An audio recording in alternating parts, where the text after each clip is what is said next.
Do not follow the voice, Noah. The warning came from nowhere, swallowed almost instantly by the rain, but Julia Bennett heard it clearly enough to stop beneath the flickering sign of the Bellwether Diner. It was 2:13 in the morning, the hour when Blackridge seemed to forget it was a city. Storefronts were dark, traffic lights changed for empty streets, rainwater moved along the curb in silver ribbons, carrying cigarette wrappers and fallen leaves toward the storm drains. Julia tightened her faded coat around her waist and shifted the weight of her canvas bag against her shoulder. 12 hours on her feet had left her ankles aching, and the tips in her pocket would barely cover groceries. But none of that mattered when she noticed the child standing across the street. He looked about 8 years old. Dark hair clung to his forehead. One foot wore a polished black shoe. The other was bare against the wet concrete. His coat was too elegant for the neighborhood, black wool with silver buttons that caught the red glow from the diner sign. No parent stood near him. No car waited at the curb. He was simply there, staring at the opposite sidewalk as though someone invisible had called his name. Julia glanced left and right. Half a block away, a black sedan sat at an angle beside a stalled delivery van. Several men in dark coats moved around it, their attention fixed on the blocked road. One rear door stood open. A silver band circled his wrist. A faint light blinked beneath its surface. Then a woman's voice whispered from it, soft and tender. "Noah, come to me!" The boy's face changed. Fear loosened, hope took its place. He stepped toward the curb. The pedestrian signal showed a bright red hand. "Hey," Julia called. The rain swallowed most of her voice. "Stay where you are." Noah did not look at her. His eyes remained fixed on the empty sidewalk across the street. The bracelet spoke again. "Mother is waiting." He stepped off the curb. At that exact moment, a black delivery truck turned onto the street. Its headlights were off. Its engine rose from a low growl to a hard mechanical roar. Julia saw the distance between the truck and the child disappear with terrifying speed. The driver did not tap the brakes. He did not sound the horn. He aimed straight down the center lane. 3 seconds. Julia dropped her bag. A container of leftover soup struck the sidewalk and rolled into the gutter. 2 seconds. She ran, her shoes slipping on the painted crosswalk as the truck rushed closer. Noah turned at last, his silver-gray eyes widening as he saw her coming. 1 second. Julia caught the back of his coat, pulled him toward her, and twisted so her body shielded his. They fell together onto the rain-slick pavement just beyond the curb. The truck swept past close enough for its side mirror to tear loose against a metal signpost. The mirror spun once through the air and shattered near Julia's hand. Water sprayed over them. Then the vehicle was already racing toward the next intersection. Julia pushed herself upright, breath locked painfully in her chest. Noah lay against her, small and cold, but unharmed. "Are you hurt?" she asked. He shook his head. Julia looked after the truck. A streetlight flashed across its windshield, revealing a triangular crack in the upper corner. On the driver's door, beneath a layer of mud, she glimpsed a faded golden sun. The driver turned his head. For one brief instant, Julia knew he was looking directly at her. Then the truck vanished around the corner. Footsteps echoed from the stalled convoy half a block away. The men in dark coats had finally noticed the open door. They were shouting now, spreading into the street with unnatural speed. Noah gripped Julia's sleeve. His fingers were colder than the rain. "We have to go," he whispered. Julia looked down at him. Who was driving that truck? Noah's gaze remained fixed on the empty intersection. When he answered, his voice sounded far too calm for a frightened child. "I don't know." The silver bracelet on his wrist blinked once and went dark. Noah tightened his grip. "But they know you saw them." The men in dark coats were less than 50 feet away when Julia pulled Noah to his feet. "Inside," she said. He did not argue. They hurried through the diner entrance and Julia locked the glass door behind them. The bellwether was closed, but the yellow counterlight still glowed above rows of empty stools. Rain tapped against the windows. The old refrigerator hummed in the kitchen. Outside, the men reached the intersection and spread out, searching the sidewalks. Julia guided Noah behind the counter and crouched beside him. Noah glanced through the front window. His face remained pale and strangely still. "Some of them are supposed to protect me." "Supposed to?" Julia asked. He lowered his eyes. That answer was enough. She led him into the kitchen where the street could not see them, then found a clean towel and wrapped it around his shoulders. His black coat was soaked through. Up close, the silver buttons bore a tiny crest shaped like a crown surrounded by thorns. Julia tried not to stare. "What is your full name?" "Noah, I need more than that." He shook his head. "Father says strangers must not know. Your father is not here." "And someone just tried to run you down." Julia softened her voice. I am not asking because I want to hurt you. I need to know who to call. Noah looked at her for several seconds, studying her with unsettling patience. His name is Elijah. Elijah what? Just Elijah. Julia exhaled and reached for the first aid kit beneath the sink. A scrape marked Noah's palm where he had caught himself on the pavement. She cleaned it carefully, expecting him to flinch. He did not. His skin felt colder than the metal counter. Julia pressed 2 fingers against his wrist. The pulse beneath them was slow, far too slow. She looked at the scrape again. The red line was already fading. Noah watched her notice. You know what I am now? Julia set the bandage aside. Vampires lived in Blackridge. Everyone knew that. Most stayed in wealthy districts after sunset, protected by agreements few ordinary people understood. Julia had served several at the diner, always elegant, always distant, always careful not to reveal too much. She had never met a vampire child. I know you are 8 years old and frightened, she said. That is enough for tonight. Something in Noah's expression loosened. Julia poured warm milk into a mug, added cocoa powder and placed it in front of him. Can you drink this? Yes. He held the cup in both hands but did not lift it. You are not afraid of me. I ran into traffic for you. It would be strange to become afraid now. A faint sound escaped him. Not quite laughter but close. Julia found the diner phone and called emergency services. She reported a missing child, a deliberate traffic incident and the truck's damaged windshield. She did not mention the bracelet or Noah's nature. Less than 4 minutes later, headlights swept across the front windows. 2 patrol officers stepped out. Too fast, Julia thought. The nearest precinct was at least 12 minutes away in this weather. She returned to the kitchen. Stay here until I know who they are. Noah nodded. Julia unlocked the front door but kept the chain secured. The older officer held up his badge. A gold sunburst gleamed at its center. Julia remembered the faded symbol on the truck. We received a report about a child, he said. Open the door. Which dispatcher sent you? Julia asked. His polite expression disappeared. Ma'am, step aside. The second officer looked past her into the diner, his phone lit briefly in his hand. Julia caught the message before he turned the screen away.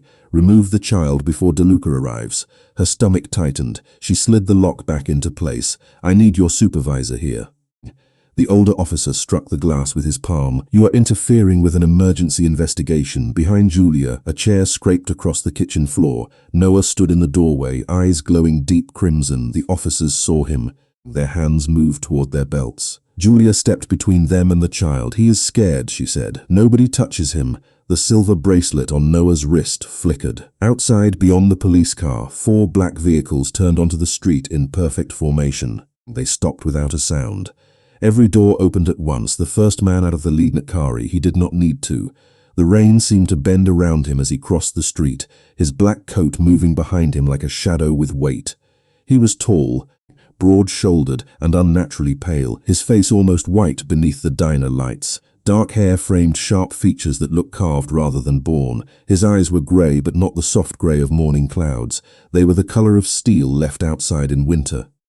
4 men followed him, each dressed in black, each with silent precision. The 2 officers at the door went still.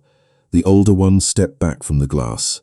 Mr. DeLuca, he said, and the authority had vanished from his voice. The pale man did not answer. His gaze moved past both officers through the diner on Noah. For the first time, something broke through his perfect control. Fear. It appeared for less than a second, but Julia saw it. The man reached the door. Show me identification secured, she said. One of the men behind him looked almost offended. The pale stranger did not. He slowly raised his right hand. A black ring rested on his finger, marked with the same crown and thorns Julia had seen on Noah's coat. Beside him, another man opened a leather case and displayed an officials, he said. Royal Security Commander. The child is under our protection. Julia looked at Noah. He had stopped trembling, but he did not move toward them. Do you know these people, she asked. Noah nodded. That is my father. Julia released the chain. The door had barely opened before the pale man stepped inside. Cold air followed him across the tile. He looked only at Noah. Come here, he said. His voice was quiet, deep and controlled so carefully that every word carried more weight than a shout. Noah took 1 step, then stopped, his eyes lowered. I am sorry. The man's expression changed began them, lowered himself to 1 knee and placed both hands gently on the boy's shoulders. Look at me. Noah obeyed. Are you hurt? No. Did anyone touch you? Julia did. She pulled me away from the truck. The man closed his eyes for 1 breath. When he opened them, the steel had returned, but his voice softened. You are not in trouble. I only need you alive." Noah moved forward and wrapped his arms around his father's neck. The stranger held him with a tenderness so complete that Julia almost forgot the two suspicious officers standing outside, almost. Lucien did not. He signaled to the other guards, who quietly separated the officers and took their phones. The younger officer protested. "You have no authority to detain us." Lucien showed him the royal seal again. "You responded to a protected air without authorization, and your device contains a message ordering his removal. You will remain here." The pale man rose with Noah beside him and finally turned to Julia. His gaze moved over her wet coat, scraped to palms and soaked shoes. "How long were you alone with my son?" he asked. Julia stared at him. "That is your first question? Answer me." "Long enough to keep two men with badges from taking him." His eyes narrowed. "What did you see?" "A black truck with no headlights, a cracked windshield, a gold sun on the door. The driver saw me." "Did Noah tell you his name?" "Only Noah. He would not give me yours." "Did you touch the bracelet?" "No." His questions came one after another, sharp and cold, while Noah stood silently at his side. Julia felt her patience disappear. "Your son nearly died in the middle of a public street," she said. "Maybe you should ask what frightened him before you treat me like the criminal." Every guard in the diner became motionless. Even the rain seemed quieter. The pale man studied her with an expression Julia could not read. Then Noah tugged at his sleeve. "Father, she saved me." The man looked down at him, then back at Julia. "You are right. The admission was so unexpected that Lucien glanced toward him. Thank you for saving my son, Miss." "Julia Bennett." "Julia Bennett," he repeated. "My name is Elijah DeLuca." Julia had heard the name before. Everyone in Blackridge had. Business reports called him the private owner of half the city's night economy. Vampire families spoke it with reverence. Human officials avoided it unless necessary. Julia looked from Elijah to Noah and finally understood. Lucien confirmed it in a low voice. "Noah DeLuca is the sole heir to the vampire throne." Julia's eyes returned to Elijah's pale face. "Then you are the king, yes?" He glanced toward the dark street where the truck had vanished. "And the person who tried to take my son saw your face. That means this is no longer only his danger. It is yours." Outside, one detained officer suddenly bit down on something hidden inside his mouth. His body went slack before Lucien could stop him. Elijah's eyes turned crimson. "Seal the diner," he commanded. "No one leaves." The command changed the room. Royal guards moved without hesitation, locking the diner entrances, lowering the window shades, and collecting every phone within reach. Lucien knelt beside the fallen officer, while another guard guided the surviving one toward a booth. Julia kept her eyes on Noah. His fingers were still wrapped around Elijah's hand, but the boy had gone pale even by vampire standards. "What happened to him?" Julia asked. "Poison," Lucien answered without looking up, designed to prevent interrogation. Elijah's crimson eyes remained fixed on the doorway. "Then whoever sent them expected failure." His voice was calm again, but the calm felt colder than anger. Julia looked at the officer being questioned, then at the dark windows. "You said I am in danger. What exactly does that mean?" Elijah turned toward her. "It means the driver knows you can identify the vehicle. It means two compromised officers arrived before legitimate emergency services. It means someone with access to my son's movements planned this carefully. That does not answer my question." "You cannot return home tonight." Julia folded her arms. "That was not a request, was it?" "No." The single word landed like a locked door. Julia felt exhaustion sharpen into anger. She had worked all night, run into traffic, protected a terrified child, and now a stranger Kinganot was deciding where she could go. "I am not one of your guards," she said. "You do not get to order me into a car." Elijah's expression did not change. "I am trying to keep you alive." "Then explain the plan instead of treating me like luggage." One of the guards glanced away, as if hiding surprise. Elijah stepped closer. He did not raise his voice. He did not need to. "Miss Bennett, there are people in this city who attempted to kill the heir to my throne. You saw one of them. Your safety is no longer something I can leave to chance. My safety is still mine." The air grew colder. Frost formed along the edge of a napkin dispenser. Noah looked from his father to Julia, his breathing quickening. Then he tugged Elijah's sleeve. "Father." Elijah looked down. "Do not make her afraid." The cold vanished, not slowly, instantly. Elijah stared at his son as if Noah had spoken in a language he had not heard for years. Julia saw the conflict pass across his face, a king accustomed to obedience, a father confronted by the child he had almost lost. Elijah lowered himself until he was level with Noah. "I do not want her to be afraid, then ask," Noah whispered. Elijah remained still for a moment. When he rose, something in his posture had shifted. The authority was still there, ancient and absolute, but it was no longer pressing against Julia like a wall. "You are right," he said. Julia was not certain whether he meant her or Noah, perhaps both. Elijah turned toward the counter and placed 3 black cards on the polished surface. You have 3 choices. The first is to remain here while my guards secure the building. The second is to go to a protected human facility operated by the city. The third is to come to my residence as a voluntary witness. You will not be detained and you may leave once the immediate threat has been assessed. Julia studied him. Which option keeps Noah safest? Elijah's gaze sharpened. That is not your responsibility, it was.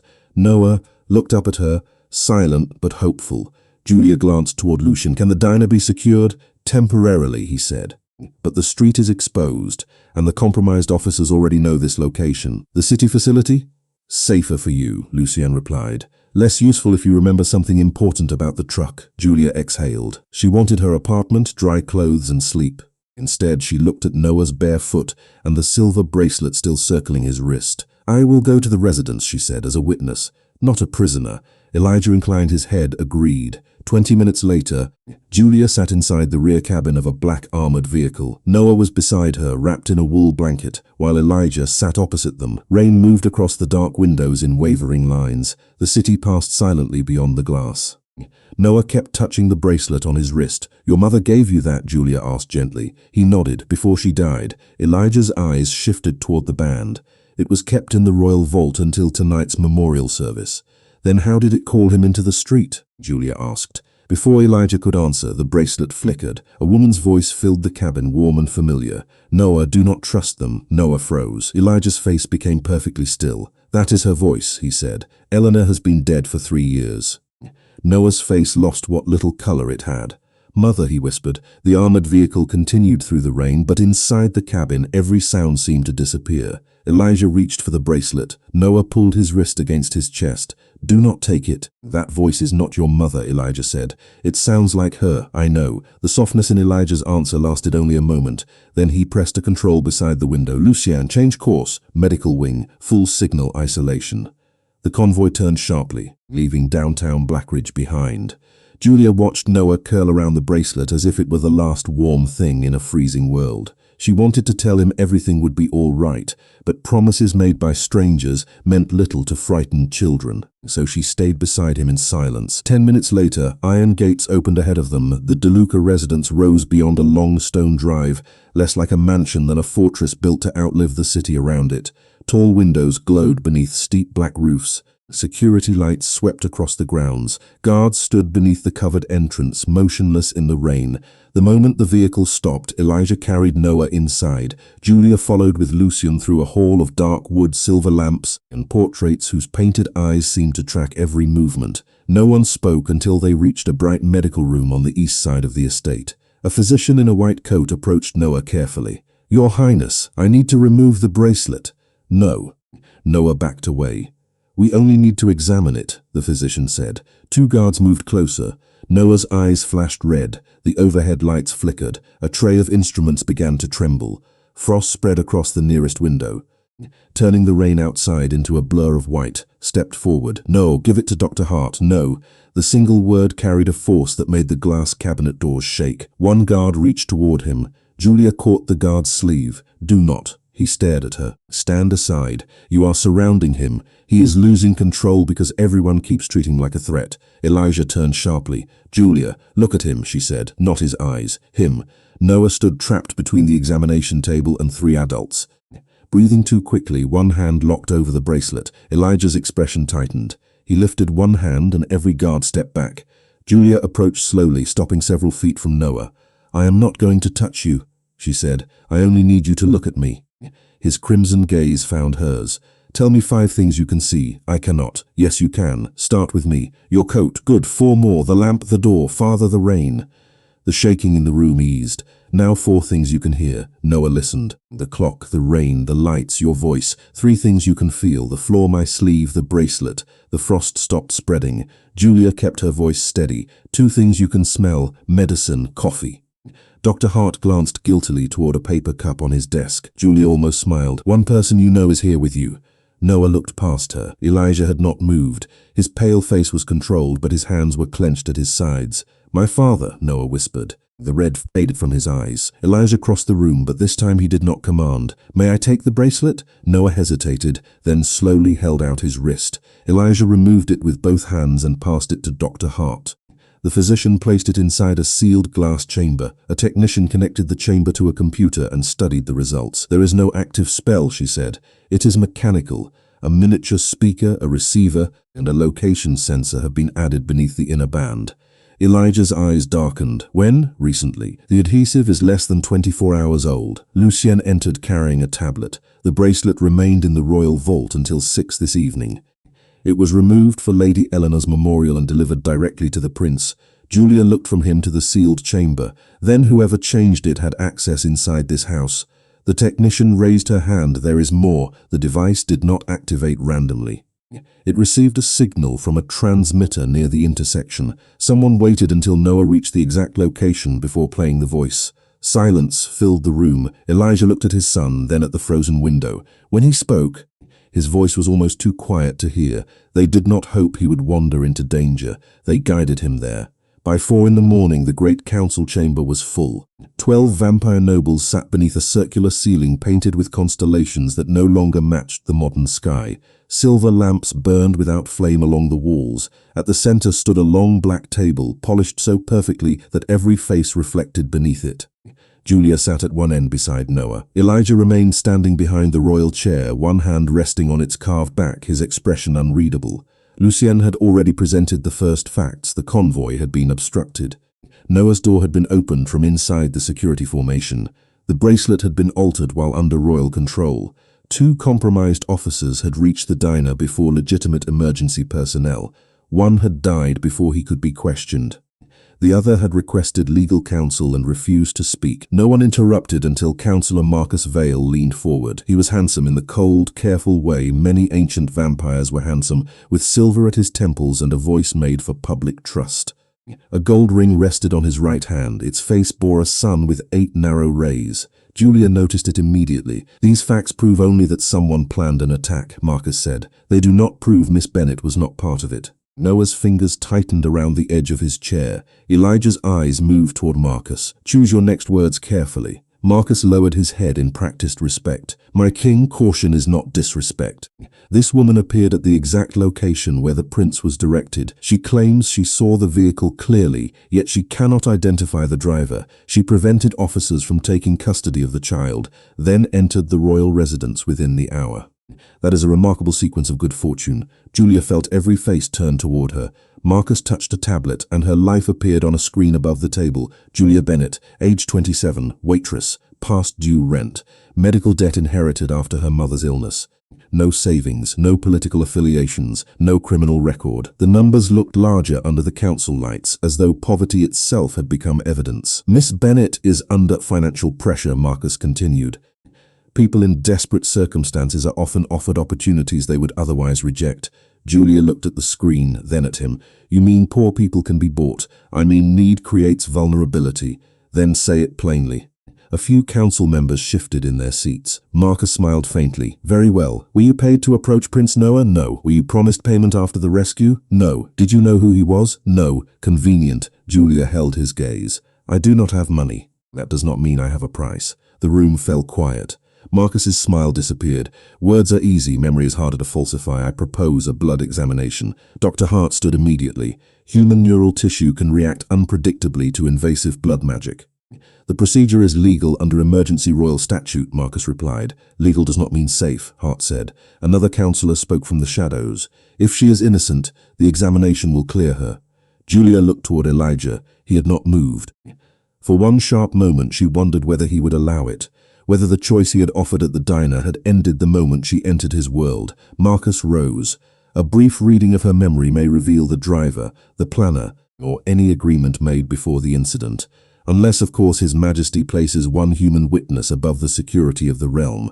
Noah pushed back his chair. The sound cut through the chamber. He walked around the table and stood beside Julia. He was small among the ancient figures, but he'd in front of the truck, he said. Marcus looked down at him. "Your Highness, fear can alter memory. I remember." Noah's voice trembled, but he continued. Everyone else was far away. She came when the truck was already there.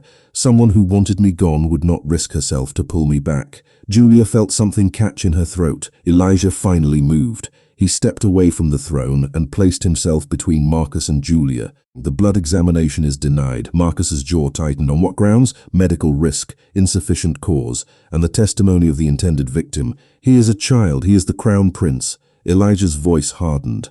Do not use his age when it suits you, and ignore his rank when it does down.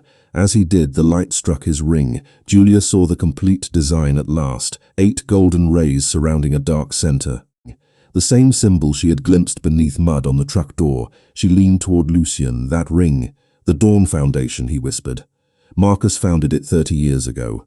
Julia kept her eyes on the gold sun. Marcus noticed. For the first time that night, something uncertain passed across his face. Elijah saw it too. Miss Bennett, he said quietly, what did you just recognize? Julia pointed toward Marcus's hand. The truck carried that symbol. Every face in the chamber turned toward Marcus Vale.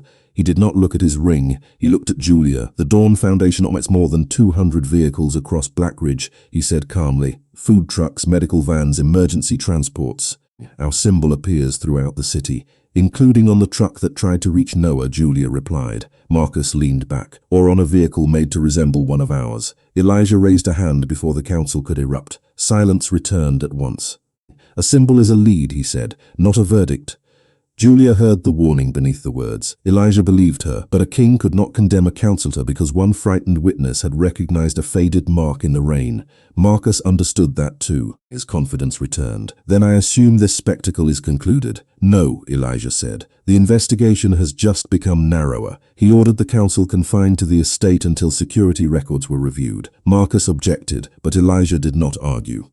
He simply repeated the order, and the doors closed behind the assembled nobles. Lucien led Julia into a smaller room adjoining the chamber. Screens covered one wall, showing traffic feeds, city maps, and photographs from the intersection. Elijah followed with Noah, who refused to leave Julia's side until Dr. Hart promised he could wait nearby.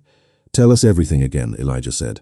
Not what you think matters, everything you saw. Julia closed her eyes. Rain, red light, Noah's missing shoe, the truck moving without headlights. The windshield had a triangular crack near the upper passenger side, she said. The gold sun was on the driver's door, but it was partly covered in mud. The side mirror came off when the truck passed us. Lucia entered the details into the search system. Anything else? It did not slow down. We know that? No. I mean, the driver never reacted. Most people would turn the wheel or hit the brakes, even if they meant to frighten someone. He kept the truck centered as though he knew exactly where Noah would be. Elijah's expression darkened. Because the bracelet guided him to a marked position, Julia nodded. And those officers arrived in less than 4 minutes. Someone was already waiting nearby. Lucien pulled up the emergency dispatch log. Julia's call had entered the city system at 2:16. The officers had accepted it 11 seconds later from a location only 3 blocks away. They were staged, he said. The transmitter was probably stage 2, Julia added. The bracelet only spoke when Noah reached the intersection. Whoever controlled it had to be close enough to confirm his position. Elijah looked at her differently now, not as someone caught in his crisis, as someone helping him understand it. Lucien sent teams to search the block. Within minutes, one reported finding a compact transmitter hidden inside the frame of a digital billboard across from the diner. It had been installed behind an active advertising panel, invisible from the sidewalk. Professional work, Lucien said, and access to city property. Another screen lit with vehicle records. A delivery truck belonging to the Dawn Foundation had been reported stolen at 6:30 the previous evening. Its maintenance file included a photograph taken 2 days earlier. The windshield was intact.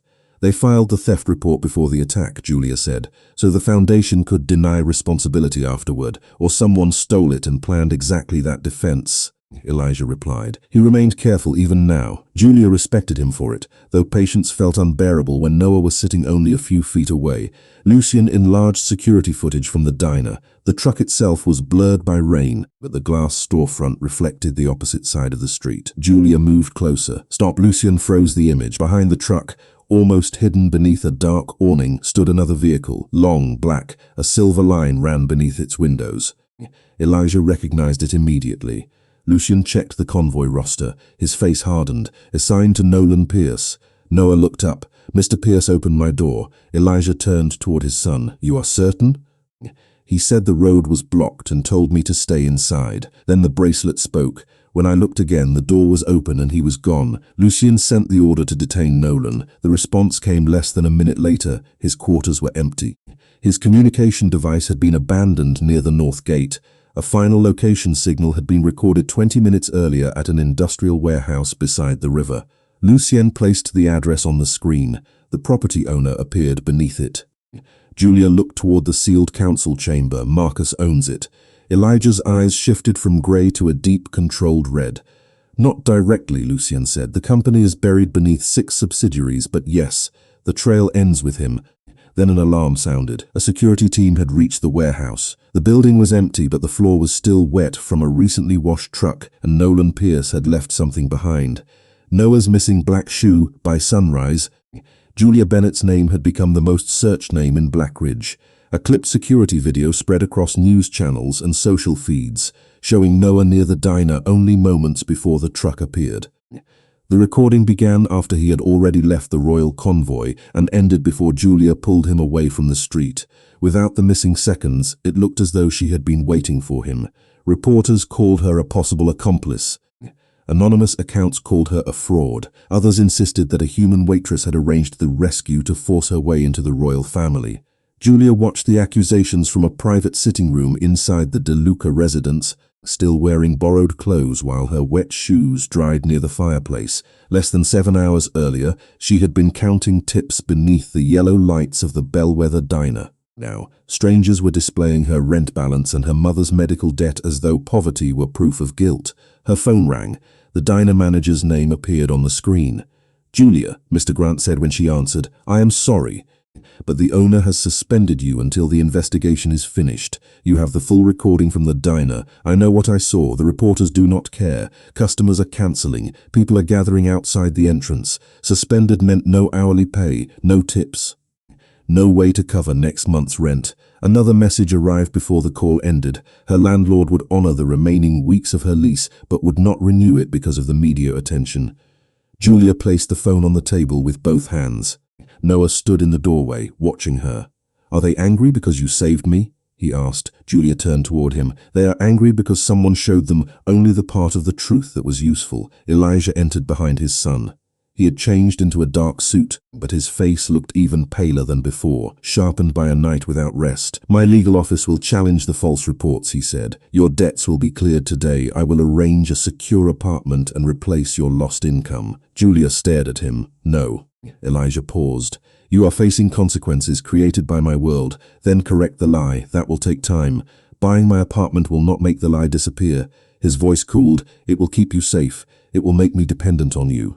Noah looked at between them. Julia lowered her voice. "I did not save your son to become a problem you could solve with money. Do not turn gratitude into ownership." The room went silent. Elijah's expression did not harden. It changed into something quieter, recognition. Before he could respond, Lucien entered holding a tablet. "The preliminary security review is complete. The council members have been questioned and their devices have been copied. We still do not have legal grounds to detain Marcus Vale." "Where is he?" Elijah asked. "City Hall." He was released under surveillance to address the press as the council's appointed representative. He intends to name Miss Bennett as the primary human suspect in the conspiracy against the Crown Prince. 20 minutes later, the City Hall press chamber was filled with cameras. Marcus stood beneath the gold emblem of the Dawn Foundation, speaking about public safety and the need for transparency. Behind him, Julia's edited video played across a large screen. "Until every question has been answered," Marcus said, "Miss Bennett must be treated as a possible participant in the attack on the Crown Prince." The rear doors opened. Elijah entered with Julia, Noah, Lucien, and Dr. Hart. Every camera turned. Elijah reached the podium and replaced the altered clip with the complete traffic recording. The screen showed Noah leaving the convoy alone. It showed him stepping toward the street before Julia noticed the approaching truck. It showed the vehicle accelerating. It showed her running only after the danger had begun. No secret meeting, no staged rescue, only a tired waitress choosing not to look away. Elijah faced the room. "Julia Bennett is not my servant, my subject, or my property. She is a protected witness who saved my son while members of my own security failed him. From this moment forward, the investigation will be conducted by an independent human and vampire task force." Marcus remained composed, but his hand closed around his gold ring. Noah swayed beside Dr. Hart, exhausted after the long night. The physician leaned toward Elijah. "He needs rest. I will take him back to the residence with 2 guards whose identities Lucian has verified." Elijah knelt before Noah. "Go with Dr. Hart. I will follow soon." Noah looked toward Julia. "You will come back?" "I will," she promised. Dr. Hart left through the secured side entrance with Noah and the 2 guards. The press conference continued for 12 more minutes. Then a royal officer hurried into the chamber and whispered into Lucian's ear. Lucian's face lost all color. Elijah turned toward him. "What happened?" Dr. Hart reached the residence safely and personally delivered Noah to the protected room. After the internal security team took over, he returned to the medical wing. Lucian looked toward the side door through which Noah had left. 5 minutes later, the room was found empty. Elijah did not speak for 3 seconds. Then the microphones on the podium cracked beneath the sudden drop in temperature. "Lock every exit," he said. The press chamber erupted with questions, but Lucian was already moving, issuing commands through his communication device as royal guards sealed the doors. Marcus stepped away from the podium. "My king, detaining the council in public will create panic." Elijah turned his crimson gaze on him. "My son has vanished from the most secure room in Blackridge. Panic is appropriate." Julia looked toward the place where Noah had been standing moments earlier. His chair was empty. She had assumed Lucian's guards had taken him back to the estate during the press conference. Now every instinct inside her warned that the disappearance had begun before any of them entered City Hall. "Show me the safe room," she said. Elijah was already heading for the exit. "You are staying here." "No." He stopped. Julia stepped closer, lowering her voice. "Whoever took Noah has already used his mother's voice once. I helped him understand what was happening. If they use it again, he may listen to me before he listens to a guard." Elijah's expression tightened, but he did not argue. 10 minutes later, the convoy tore through the morning streets toward the DeLuca residence. Rain still covered Blackridge in gray sheets, turning traffic lights into blurred circles of color. Inside the lead vehicle, Lucian displayed security footage from Noah's corridor. At 6:48, a female servant in a white uniform entered the restricted wing carrying folded linens. Her face remained lowered. 4 minutes later, she left with Noah walking beside her. "Who is she?" "Mara Ellis," Lucian answered.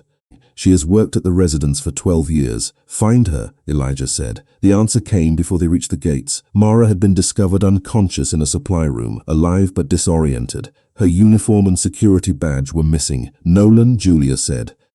Lucian enlarged the figure on the screen. The person moved stiffly, shoulders too broad beneath the servant's coat. "He used a disguise," Lucian confirmed, "but the safe room requires a royal access key. Nolan's emergency key should have been cancelled," Elijah said.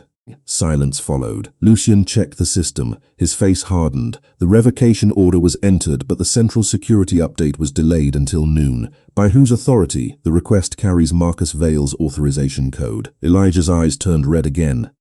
Marcus had not merely known about the weakness, he had preserved it. The convoy stopped beneath the covered entrance. Julia followed Elijah through the halls at a near run. Noah's safe room stood open. Inside, the bed remained untouched.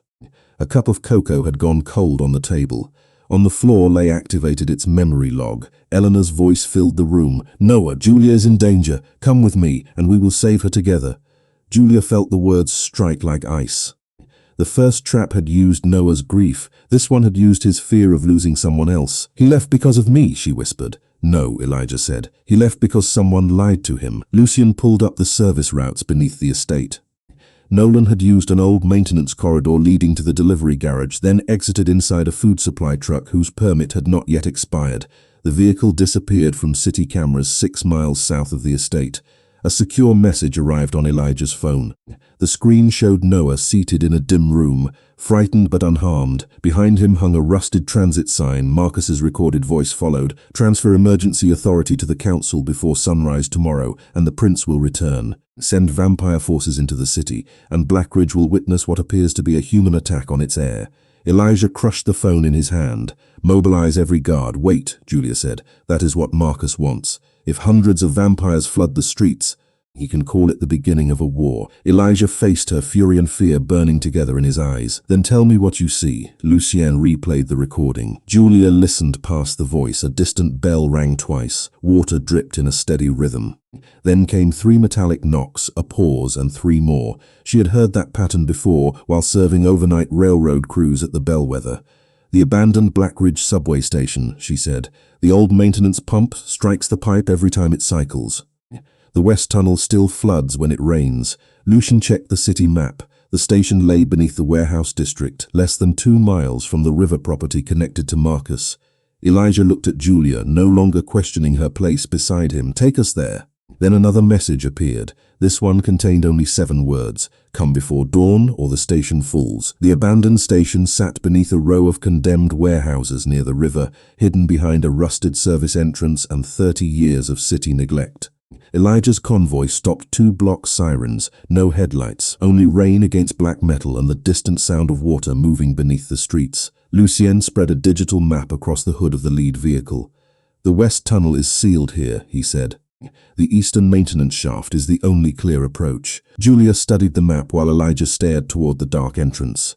"Marcus expects vampires," Lucien continued. "We found traces of layered sensors near the upper stairwell, heat detection, motion tracking.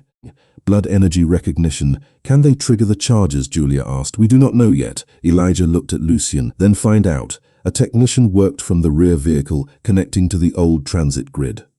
The station's surviving cameras were portable screen. Most showed static. One displayed a long platform under weak emergency lights. Noah was not visible, neither was Marcus. The only movement came from rainwater dripping through the ceiling.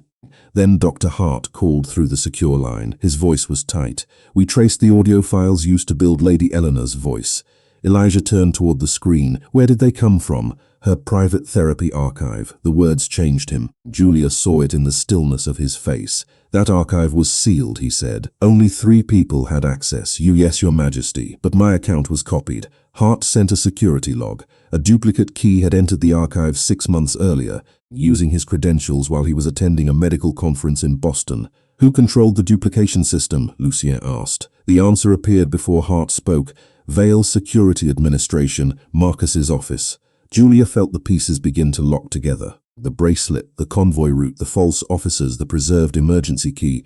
None of it had been improvised. Marcus had been building this plan for months. Dr. Hart's voice continued.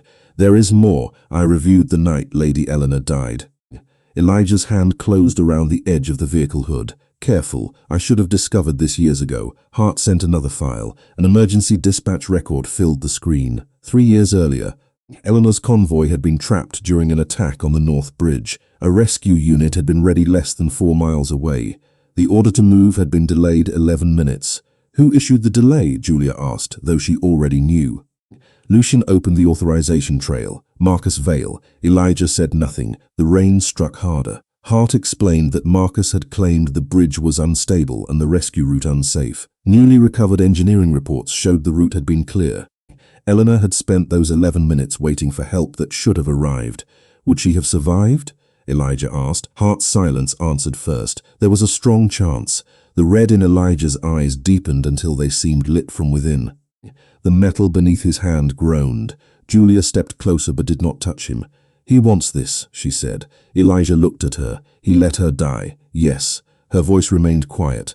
"And now he wants you angry enough to stop thinking." Lucien watched them, saying nothing. Julia nodded toward the station. "If you go down there for revenge, Marcus controls every decision you make. Noah becomes part of the trap instead of the reason you survive it." Elijah's expression tightened with pain so old it looked almost carved into him. "He used her voice against my son. Then take that voice back from him, save Noah. Bring Marcus out alive, make him answer where everyone can hear." For several seconds, Elijah stood between 6 centuries of power and one human sense he did not want to accept. Then the crimson faded slightly from his eyes. "No execution," he said to Lucien. "Marcus is to be captured and tried before both courts." Lucien inclined his head. "Understood." The technician beside the rear vehicle suddenly raised her hand. "We have the station security design." A 3-dimensional layout appeared above the map. Red lines covered the main entrances. "The system is not built only to detect movement," she said. "It identifies vampire body temperature, speed, and blood energy output. Any royal guard crossing the marked zones will trigger the station charges." Elijah looked toward the black stairwell. "And a human?" "A human moving at ordinary speed may pass through the first layer. The optical grid below would still need to be avoided manually." Julia understood before anyone said her name. Somewhere beneath the street, Noah was waiting for a voice he could trust. Elijah turned to her, and for the first time since they met, there was no command in his face, only a question he hated needing to ask. "Julia, I cannot enter without risking him." A bell sounded faintly beneath their feet, twice. Then 3 metallic knocks echoed from the flooded tunnel. Julia looked into the darkness. "Then I will." Julia descended into the station alone. The service stairs were slick with rainwater, and the air grew colder with every step. A thin wire ran from the device beneath her coat to Lucian's receiver above ground. Elijah's voice came through the earpiece, low and controlled. "The first sensor line is 20 feet ahead." Julia stopped. Red points of light moved across the tunnel walls, almost invisible against the rusted tile. "I see them. Walk at a normal pace," Lucian said. "No sudden movement." Julia stepped forward, 1 foot, then another. The sensors passed over her coat, her face, her hands. Nothing happened. She kept breathing, kept walking. Behind the next doorway, across the maintenance corridor from floor to ceiling, there was barely enough space between them for a person to pass. "Turn sideways," Lucian instructed. 3 inches to your left." Julia moved slowly, pressing her back near the damp wall. Another passed near her ankle. The station bell rang somewhere ahead, twice. Then came the metallic knocks she had heard in the recording. 3 strikes, a pause, 3 more. "You are close," Elijah said. Julia heard the fear beneath his calm. "I will bring him back. Bring yourself back too." The words stopped her for half a second. Then she continued. The corridor opened onto the abandoned platform. Weak emergency lights glowed above cracked signs and empty tracks. Noah sat near an old black delivery truck, his hands bound loosely in front of him. He looked frightened, but he appeared unharmed. Marcus Vale stood several feet away beside a camera mounted on a tripod. Nolan Pierce guarded the tunnel exit. "Julia?" Relief flooded his face. Marcus smiled. "Right on time." Julia stepped onto the platform. "You wanted a witness. I wanted Elijah to send an army," Marcus replied. "A frightened king is easy to predict. You made him cautious. You used Eleanor's voice to control her child. I used what was available." The device beneath Julia's coat transmitted every word. "She needed him to keep speaking. "In the truck?" she asked. "The officers? The altered bracelet?" "Necessary pieces." Marcus glanced toward the camera. "By sunrise, the city will see a human vehicle, human equipment, and the vampire prince trapped in what appears to be a human attack. Fear will do the rest. Then Elijah gives you emergency power." The council has become weak, first his wife, now a waitress. Julia took another step. Nolan moved forward, but Marcus raised a hand. "Let her come. The recording is better if she stands beside the prince." A small red light appeared on a device near the tracks. 5 minutes, Julia saw Lucian's map in her mind. The charges were connected to a central receiver mounted behind the truck. Noah looked at her, his silver eyes wet with fear. Then Eleanor's voice played from a speaker above him. "Noah, stay where you are. Mother is coming." His breathing quickened. "Do not listen to it," Julia said. Marcus's expression sharpened. "Be quiet." The voice played again. "Noah, trust me." Julia kept her eyes on the boy. "Did your mother ever ask you to walk into danger?" Noah shook his head. "Did she ever ask you to be afraid of your father?" Another shake. "Then that is not her love speaking. It is only a machine wearing her voice." Noah looked at the speaker. The red glow faded from his eyes, reached the device beside him, and pushed it from the platform edge. It broke against the rail below. Marcus's calm vanished. He touched the control in his hand. The timer dropped to 60 seconds. "Lucy now." Above ground, Lucien disabled the secondary power relay. Half the blue sensor lines disappeared. Julia saw the truck's broken side mirror lying near its front wheel. She grabbed it and angled the glass toward the remaining optical receiver. The reflected beam struck the sensor housing. Its light flickered. 8 seconds, Lucien said. "The path is open." Julia turned toward the tunnel. "Elijah." He appeared almost instantly, moving through the dark before the system could reset. He reached Noah first, lifting him into one arm, then caught Julia's hand with the other. The world blurred. A breath later, they were beyond the final sensor line. Lucien's team shut down the main trigger with 3 seconds remaining. No explosion came, only silence. Marcus ran toward the service exit, but independent investigators were already waiting there. He stopped when royal lights filled the tunnel. Noah held tightly to Elijah into custody. Elijah looked at Julia, his pale face still, and his eyes no longer red. "You trusted me," she said. "No," he answered quietly. "You taught me how." 3 weeks after Noah was rescued, the joint trial began in the Hall of Accord. Human judges sat beside members of the vampire court beneath a ceiling divided between clear glass and black stone. Marcus Vale stood at the center without his council robes, his gold sun ring sealed inside an evidence case. He looked smaller without the symbols of authority, but no less certain that influence would protect him. Julia sat beside Noah in the front row. Elijah stood on the other side of his son, pale and silent beneath the white lights. Lucia presented the case in careful order: the altered bracelet, the transmitter hidden across from the diner, the stolen Dawn Foundation truck, the access records Nolan Pierce used to enter the royal corridor, the delayed security update authorized through Marcus's office, the false dispatch that sent compromised officers to Julia before legitimate help could arrive. Then the recording from the abandoned station played. Marcus's own voice filled the hall. He spoke of using a human vehicle, human equipment, and fear to make the attack appear to come from ordinary citizens. He spoke of forcing the council to grant him emergency power. He spoke of Elijah as though a grieving father were only an obstacle. When the recording ended, the silence felt heavier than any accusation. Marcus lifted his chin. A manipulated file proves nothing. Dr. Samuel Hart stepped forward with the original archive logs. He explained how his credentials had been copied while he was attending a medical conference in Boston, and how the duplicate key had been created through the Vale Security Administration. A digital signature connected the theft directly to Marcus's private office. Then Lucien displayed the emergency records from the night Eleanor DeLuca died. 11 minutes. That was how long her rescue team had been ordered to wait. Engineering reports confirmed the bridge route had been clear. Marcus had issued the delay under a false safety warning. Dr. Hart did not claim Eleanor would certainly have survived. He said she had lost a real chance because help had been deliberately held back. Elijah closed his eyes for one breath. Noah reached for his hand. Marcus watched them without regret. The Queen made Elijah cautious, he said. Her absence should have made him strong again. A murmur passed through both courts. Elijah opened his eyes, but he did not move toward Marcus. He remained beside his son. Daniel Cross testified next. The human driver admitted that Marcus's agents had paid him through a Dawn Foundation contractor. He had been told the truck would stop before reaching Noah and that the scene was meant only to frighten the royal family. When he realized Julia had seen him, he fled. He later surrendered after learning the true purpose of the plan. Nolan Pierce appeared through a secure video connection from custody.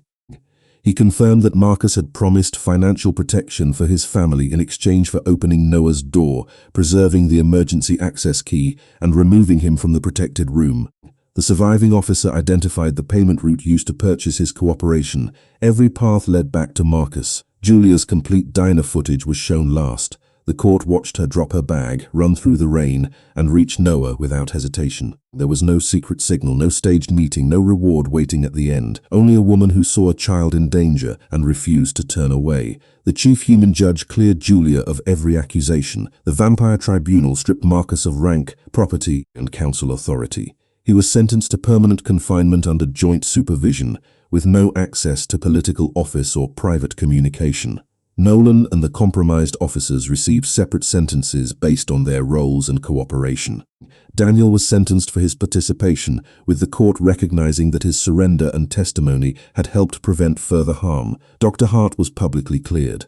The Dawn Foundation was dissolved, and its illegally used assets were transferred to a fund for victims of the conspiracy. When the ruling ended, cameras waited outside the hall. Bellwether Diner had offered Julia her job back. Her landlord had withdrawn the notice. Public apologies filled the same networks that had condemned her. Julia accepted none of them as favors. She accepted only the official declaration of innocence placed in her hands by the court. Noah stood before her after the hall had emptied. "I am sorry they changed your life because of me," he said. Julia knelt, so they were eye to eye. "You did not cause this. Missing your mother was not wrong. Trusting her voice was not wrong. Marcus chose to use your love against you. That choice belongs to him."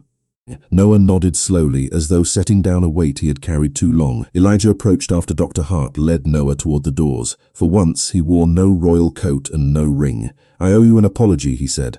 "I kept trying to protect you by controlling what happened next." Julia looked at him. "You were afraid. I have been afraid for centuries. I simply gave it more respectable names." He did not offer money, a home, or a title. He only asked, "Will you remain in our lives because you choose to?" Julia looked toward Noah, waiting beneath the lights. "I will stay," she said, "but not behind your walls." Elijah followed her gaze. "Then I will learn how to step beyond them." 1 year after the trial, Black Ridge had not become a perfect city, but it had become a more honest one.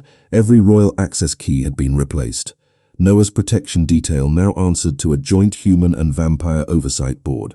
A permanent investigative unit reviewed threats involving both communities, and no council member could delay an emergency response without independent approval. Eleanor DeLuca's final records had been restored to the public archive, along with the truth about the 11 minutes stolen from her rescue. Marcus Vale remained in permanent confinement. Nolan Pierce, Daniel Cross, and the compromised officers were serving the sentences ordered by the joint court. Dr. Samuel Hart had returned to his medical work with his name fully cleared. The Dawn Foundation was gone, and its remaining assets had been redirected to the people harmed by its corruption. Julia never returned to the Bellwether Diner. She kept the court's declaration of innocence in a drawer, not because it meant nothing, but because she no longer needed official words to tell her who she was. With compensation from the false accusations and public grants managed by an independent board, she opened Haven After Dark in a renovated brick building near downtown. Its yellow lights stayed on until morning. No frightened child was questioned at the door about whether they were human or vampire. Safety came first. Medical details could wait until they were warm, calm, and protected. Julia directed the center herself. Elijah contributed through a transparent public fund, but he owned nothing there and held no authority over her decisions. Noah volunteered every Saturday night, organizing books, carrying blankets, and sitting with children who were afraid to speak. He no longer wore Eleanor's silver bracelet. Instead, he carried a small photograph of his mother inside his coat. Some nights he spoke about her, some nights he did not. Both choices were respected.